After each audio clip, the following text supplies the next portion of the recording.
right, what's going on, you guys? Nick here with Nick Strength and Power. I've got a couple of interesting stories for you guys today, so let's get straight into it here. I want to start out with a Keone Pearson update. Keone Pearson is gearing up for his debut in the 212 category, switching up from classic physique. He's going to be making his 212 debut at the Chicago Pro, which is later on in October, pretty close to the Olympia. But here's the question for you guys. Based on the recent physique update that Keone posted, and he typically posts a front double bicep, and I don't blame him because let's be honest here, that's really his bread and butter shot. He looks fantastic in that pose.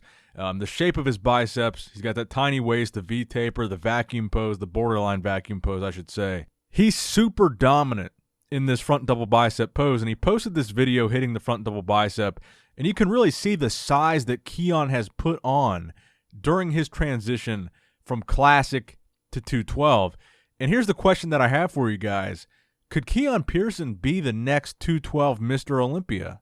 I know there's going to be a little bit of inherent bias when looking at Keone's physique, considering the fact that he comes from classic. So classic physique fans of Keone are going to prefer his physique to the general average 212 physique because he's more classic than most of those physiques. He's got the V-taper, he can hit a vacuum pose, he's got great lines, and he carries that all over with him to the 212. So those classic fans are going to be watching him in 212, and they're going to be impressed with what they see.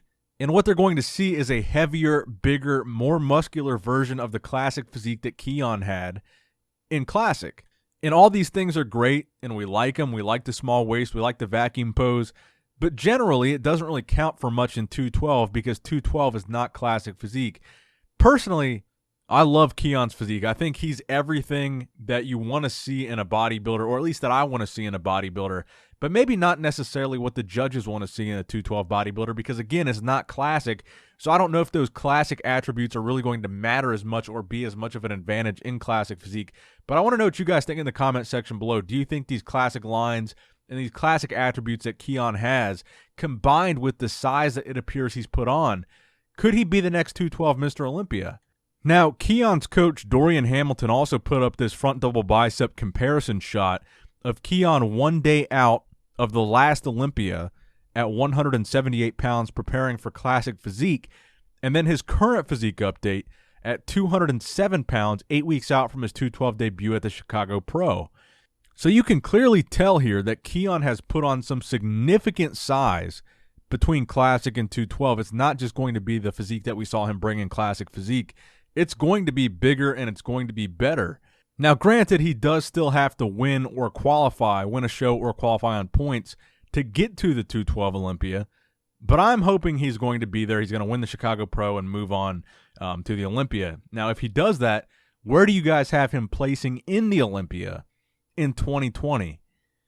And that brings me to the next story here. George the Bull Peterson, who won his 212 debut in Tampa, switching over from being a top 3 classic physique contender to a 212 champ and qualifying for the 212 Olympia. He posted a video of his back double biceps, and we know that his back is insane.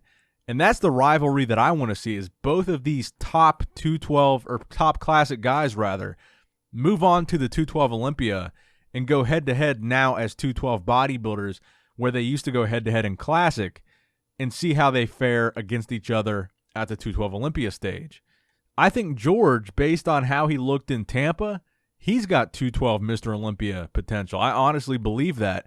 And depending on how Keone looks in Chicago, depending on his conditioning, depending on how big he looks next to other 212 guys, I think he could possibly have 212 Mr. Olympia potential as well.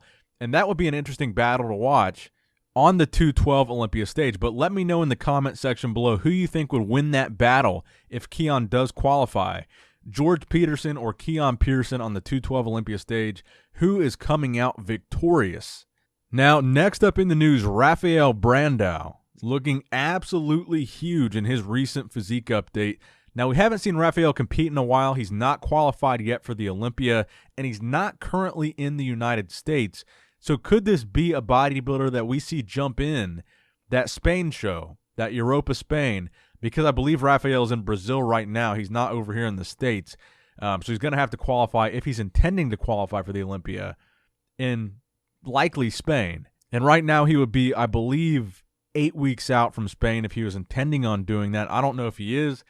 But he looks insane right now. And Raphael's another guy. Got a pretty classic physique for an open bodybuilder. Great line, small waist. The full package that generally we like to see, but the judges might not. But it is worth noting that Raphael looks huge here. Now, next up in the news, we've talked about Jujimufu a couple times this week. He's been posing on his Instagram stories. He's in the best shape of his life. He's looking incredibly impressive compared to his prior physiques, and he looks like he's in really good shape. Well, he posted a video with Greene giving him some pointers on how to pose, and actually, in the beginning of that video, he actually had a clip from one of my videos talking about him posing, so I thought that was kind of cool. So shout out to Juji for that. So it's kind of cool to see Greene, who, whether you like him or not because of the fact that he's been hinting at his Olympia comeback for the past 6 years now, Greene is one of the best posers to ever do it. So it's awesome to see Greene showing Juji how to pose, assuming that Juji is going to actually compete. Who better could you ask for to give you posing advice than Greene? I mean, let's be honest, if you guys haven't seen that Greene Dirty Diana posing routine, I highly recommend you go search that up on YouTube right now and go watch it. It's one of the best posing routines you guys will ever see in your lifetime on a professional bodybuilding stage. Actually, I think it might have been a guest posing, but in any case, go YouTube that.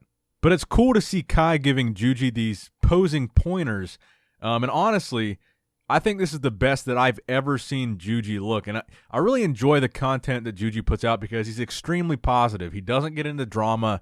He's very entertaining. He's just kind of a funny, charismatic guy, and that's a really rare thing nowadays in the fitness industry, specifically on YouTube Fitness. So for me, of course, I want to see him compete in a bodybuilding show because that is what most people want me to talk about. When I talk about something, they want to talk about an actual competitive bodybuilder or contest results or how someone looked on stage. So it'd be really cool to see Juji compete because then we could have something really legitimate to talk about. And look, man, I'll be honest with you guys. I've been just as bored as everybody else has during this whole lockdown and all this stuff. No bodybuilding shows, not a whole lot of bodybuilding news. The excitement of having a social media guy, I don't mean that as an insult, but a YouTuber like Juji compete in an actual bodybuilding show, I think is something that a lot of us would really enjoy watching. And I hope he sees this video because I know you guys will let me know in the comment section below that you guys want to see him compete too. I saw it in the past 2 videos. You guys would love to see him step on stage. I would love to see him step on stage. He got posing pointers from Greene. He's in the best shape of his life. I see no excuses for him not to do it. So, Juji, if you're watching this, bro, you got to compete. You got nothing to lose, man. If you place last, you're still Jujimufu. If you win the show, you're still Jujimufu. Your fans are going to enjoy it either way, no matter how you place. And that's part of the reason why I've thought about doing another natural bodybuilding show. Not because I personally really care or care how I would place or care about winning a natural bodybuilding show, but because most of my fans would probably enjoy watching the process, whether I was first or last, just the natural bodybuilding documentation of it. So anyway, that was kind of long-winded, but the bottom line is I would love to see Juji compete, and I'm sure you guys would as well. And if you would, give the video a thumbs up and let me know in the comment section below. Now, next up in the news, Hadi Choopan posted this montage of all the competitions he's competed in on his Instagram page, and it really reminded me how great of a bodybuilder Hadi Choopan is. I mean, he almost beat Flex Lewis back in the day at that Asia Grand Prix, I believe it was, and people were so upset that Flex beat him at that show. I would love to see Hadi and Flex go head-to-head on the Olympia stage in a new category in Men's Open, because we've already seen him go head-to-head in 212, just never at the 212 Mr. Olympia. But to see them go head-to-head at the Men's Open Olympia with Flex Lewis being a 7-time 212 champ and Hadi being a top 3 Men's Open Olympia champ from last year, that's the rematch I want to see, because this video just reminds you how great Hadi really is. He's crazy big. He's got a crazy amount of muscle on his frame for his size. He's crazy conditioned. He's kind of like a miniature version of Big Ramy, just a short Ramy. He's got incredible legs. His quads are freaking insane. And he brings a level of conditioning that you just don't really see all that often in bodybuilding anymore. They basically pulled off a miracle last year getting Hadi to the Olympia stage. Hopefully they can do the same thing again this year, and we can see Hadi gun for that title against Phil Heath, Brandon Curry.